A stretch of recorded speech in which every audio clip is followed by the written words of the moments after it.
Hello, YouTube. I'm Eldridge Bell II here with another edition of Let It Rip. Today, I'm going to talk about the NBA playoffs, specifically the Spurs versus the Clippers. Now, the reason why I picked this particular series to talk about first for the NBA playoffs is because of the reemergence of, not the reemergence, but the dominance in the public eye of Chris Paul. Because I feel that he's kind of been an afterthought in terms of point guards, in terms of being the best point guard in the league, which I have been a major proponent of him being the best point guard. I mean, you have your Westbrooks, you have your Stephen Currys, your Derrick Rose when healthy, and I can't remember any other players right now. But when it comes to Chris Paul, I feel that the basketball world kind of says, he's not putting up those triple doubles like Westbrook, or he's not going off for 40 points like Stephen Curry. But what Chris Paul gives you is a floor general and, in my personal opinion, unparalleled passing ability. Now, can he go off for 30 and 40 points? Yes, as you saw in Game 1 against the Spurs.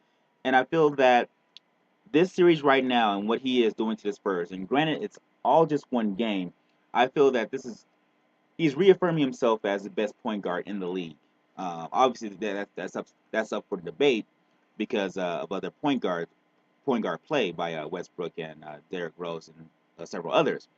But this series has showed me something. Matchups between the Spurs and the Los Angeles Clippers. Chris Paul right now is dominating uh, Tony Parker. I mean, I understand that Tony Parker is injured right now with a calf injury, if I'm not mistaken, which is very limiting against a guy like Chris Paul, or Chris Paul's caliber, a point guard of Chris Paul's caliber. But right now, he is destroying them, and Tony Parker can't guard him. Tony Parker's backup can't guard him. The backup to the backup of Tony Parker can't guard him. So I mean, he creates excuse me, he creates matchup problems for the Spurs. I don't know if you want to put Patty Mills on him because I don't think that's going to work too well. Kawhi Leonard is an option going against uh, going against Chris Paul, but that also brings up another issue in terms of matchups because Blake Griffin, honestly, he's had an up and down year because of injuries, but Blake Griffin has come to play in the playoffs. He is going to work against Tiago Splitter, and Tiago Splitter is hurt, just like Tony Parker, but Blake Griffin is destroying Tiago Splitter, and he's destroying Aaron Baines. Aaron Baines, it's almost a walkthrough for Blake Griffin against Aaron Baines. So it's kind of a catch 22 for Greg Popovich in terms of matchups because do you put Kawhi Leonard on Chris Paul, which I think I would do because you always want to stop the main ball handler, in my personal opinion. Uh, or there's some other people who say he should. They say that Kawhi Leonard should go against Blake Griffin. Either way, I think it's going to be a mismatch for the Spurs. I know a lot of people are counting the Spurs out, but me and my experience with the Spurs because I'm a huge Laker fan. I'm from Los Angeles, and I've seen the Spurs come back after being demoralized and being dismantled, and come back in the next game, and all of a sudden they look invincible. So Greg Popovich is one of the greatest coaches in terms of coming back and watching the film and masking their deficiencies and coming up with another way to attack you. My keys for the for the Clippers winning this game too, which is going to start momentarily, is Jamal Crawford. He has to continue his dominance because he went off in game one. But in order for the Clippers to continue their dominance of the Spurs, Jamal Crawford has to have that kind of consistency. He has to get that 18 to 22 point range every game, I think, in order for the Spurs to be sent home packing and not defend their crown. Their crown, excuse me. Also, DeAndre Jordan, he has to continue being active. He had several block shots that I think were just momentum killers for the Spurs. He also was key in rebounding. I thought he had some thunderous dunks at the opportune time.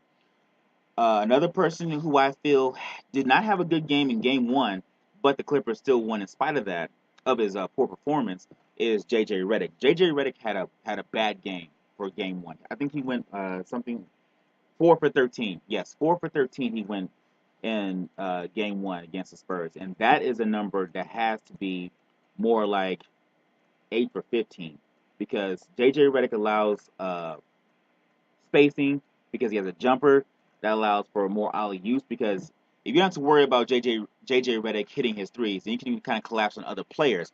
But if J.J. Redick is hitting and he's feeling it, then all of a sudden spacing, people getting open, you can swing in. All of a sudden DeAndre Jordan has open dunks. Blake Griffin is not as crowded because he can go to the rack. So JJ Redick has to get off earlier, has to get off, excuse me, more consistently in these succeeding games. For the Spurs, I know at first and foremost it's obvious they have to get healthy. They really have to get healthy. I don't know how you get healthy in a 7 game series when you come into the series unhealthy, but somehow they got to find a way to get healthy.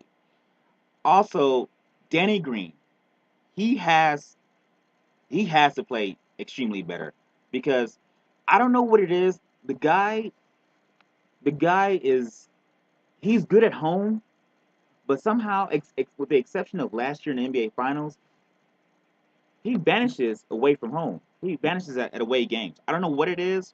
Maybe it's that old adage where role players play like role players away from home, but at home they play like superstars because they're at home.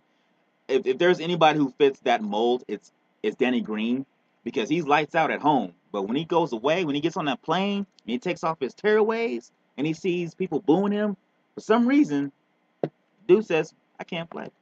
I can't play." So I don't know what that is in terms of if that's a mental thing or what. But Danny Green, bottom line, has to play better for the remainder of the series. Also, Kawhi Leonard, he has to.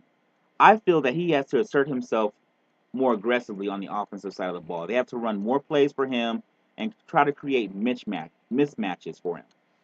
Also, Tim Duncan, I mean, I know he's later in his career, but he's got to show up. He's got to get you that I think 15 to 20 range, 15 to 20 point range in order for this series to be competitive.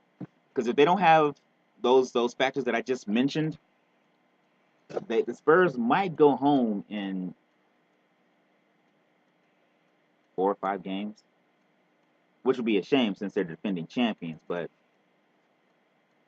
in the history of on the tenure that Greg Popovich has had as the Spurs coach, they have never repeated. So this could be just another situation where the Spurs don't repeat.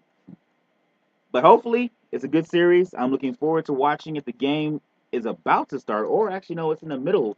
It actually just started. So hopefully, my keys to the game play through, come to fruition for both sides, and we have a great 7 game series. If not, well, it might be a quick series for the Spurs. Anyway, thanks for watching. Please leave your comments and suggestions in the comments in the section below. And as always, until next time, I'm Eldridge Bell II.